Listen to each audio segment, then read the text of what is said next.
ระวังตก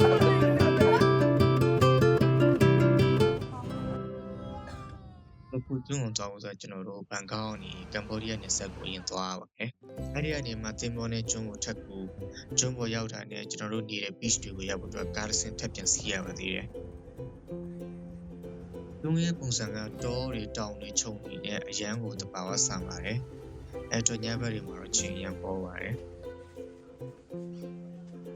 ဒီက beach တွေက resort တွေနဲ့တီးတန့်သွဲထားတဲ့ပုံစံမျိုးဖြစ်နေတော့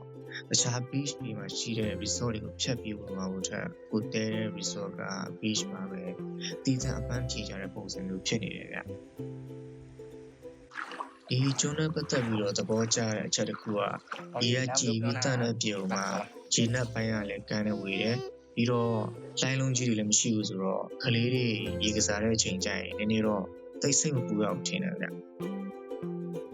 ကျွန်တော်တို့ကန်းချီရောက်ပြီဆိုတာနဲ့လုတ်တက်ကြတာကင်းမှုတမျှမလားဒါမှမဟုတ်ငါးရည်သုံးကြမလားเนาะဒီတစ်ခါကျွန်တော်တို့ကင်းမှုတမျှကြပါမယ်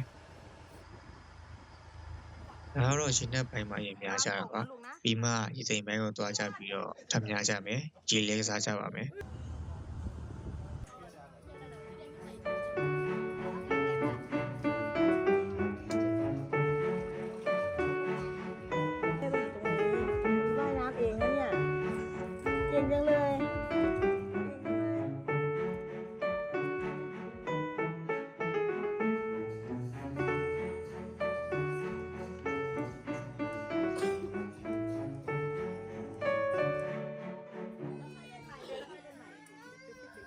ရေကစားပြရတဲ့ဆက်စရာရေးပြင်ဆင်ထားပြီးတဲ့ပင်လယ်စာလေးတွေကိုစားရင်းနဲ့ပဲဒီခီးစဉ်ကိုဆုံးသက်လိုက်ပါရမယ်